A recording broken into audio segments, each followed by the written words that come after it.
When drawing with ink, it can be difficult to know where to place your lines. Often we emphasize the sketch, the outlines, or the contour, and when we move in to begin texturing something, we just don't know where to go or how to begin. Sometimes, when you begin, you can just throw lines onto a form, hatching haphazardly, and this, of course, produces less than ideal results.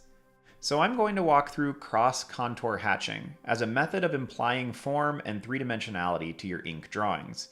Obviously, there are many ways to do this, and I am just going to focus on three today. Let's start with horizontal cross-contouring this earthen structure. Though it's not necessary to start with an outline, I find that it makes me more comfortable as I start to work on any form. So I'm going to think about being slightly above this object. This means that we can actually see the top of it. This is something that is important, but not quite as complicated as thinking about light sources, which ironically we're not going to do in this lesson. I've started off right away simply making vertical or close to vertical hatching along the sides of this object. I'm concentrating the marks on the edges of it because that's where the form is wrapping away from us, and so these perceived textural lines are going to be closer together. It's a really easy way to make it seem as if this form is actually three-dimensional, is making sure that the sides appear to be darker and it feels like things are wrapping around them. All of these tiny little notches I'm making simply imply some texture. The larger areas, like that one that looks almost like a smile on the lower left-hand side of the object, implies that there's something that's overhanging above it, and it makes it appear darker. I'm going to play with a cube here really quickly, just because this is another kind of surface. And yes, I made a little mistake on my perspective there, but I'm going to leave it in because you're probably going to make a couple here and there as well. On this surface, which is presumably totally smooth, you can still have some textural components. Maybe it's made of metal and the metal has gotten roughed up over time. Or maybe it just looks more interesting than having a perfect cube on your drawing. I do this often when I have metallic surfaces or concrete surfaces that are presumably smooth. It just makes them look interesting, and it breaks up the forms. So why use vertical cross-contour hatching like I have here, as opposed to what we will do next, which is horizontal? Well, one is not necessarily better than the other, but they do function differently and they look different in their applications. One of the biggest reasons to do this is simply to vary the kind of hatching that you're using in your drawing. If you have surfaces that are all vertical hatching, and then you have surfaces next to them that are horizontal, our eyes are going to do a good job of breaking up those forms. We will see them as separate things. If everything in your drawing is hatched the same direction, it can be very confusing and difficult for our minds and our eyes to figure out how to interpret what we're looking at. Similarly to the last drawing, I am concentrating on the sides of this object. This is because the surface is going away from us, and so things upon it are going to appear closer to one another. If we had a pattern that was moving across this surface, it would feel as if the pattern itself was compressing as it wrapped around the object. This is a way to imply that same structural notion. You will also notice that for this kind of hatching, I have to move my paper. Sometimes I'm hesitant to do this when I record because I know that it makes it a little bit more awkward for you viewing. But the reality is that our wrists move at particular angles. My wrist is most comfortable making these kinds of hatches at this angle, whereas the prior one, the vertical notches, I can make toward myself pretty easily. It's not uncomfortable to do so. Now, when you're doing this, you do need to be conscious of smudging any of your ink.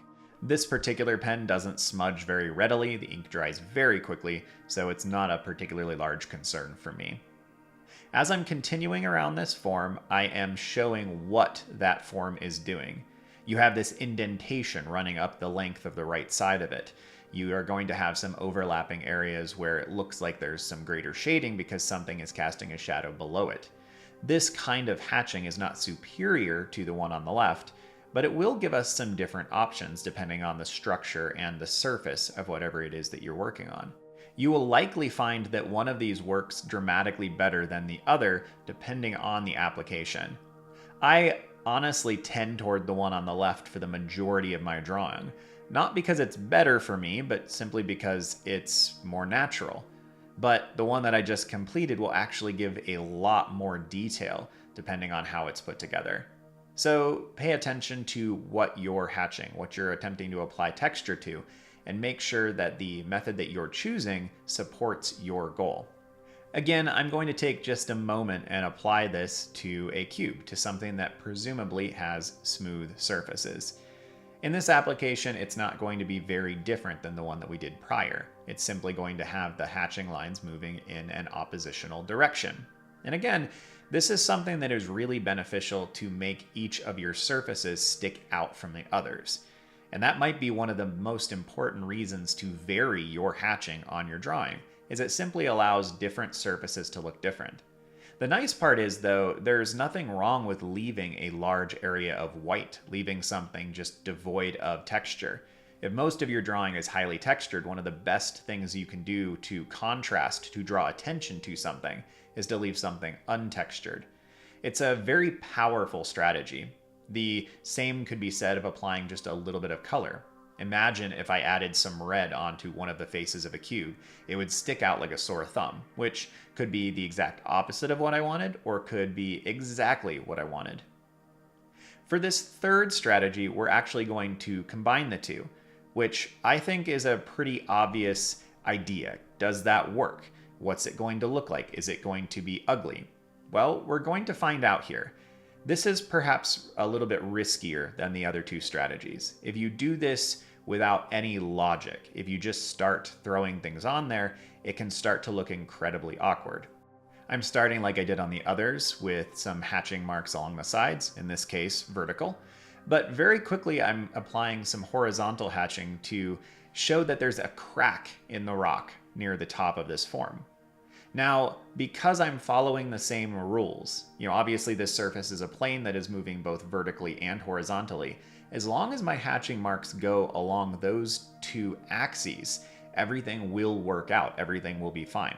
If I start overlapping them, or if I apply them in a way that contradicts what I'm doing, it will stick out terribly, and it will make the entirety of the texture no longer register in my mind as correct, which will break immersion as you're looking at the piece. It's kind of like when something happens in a book or in a movie and you know that that's not what that character would do, it breaks your immersion. The same can be true here.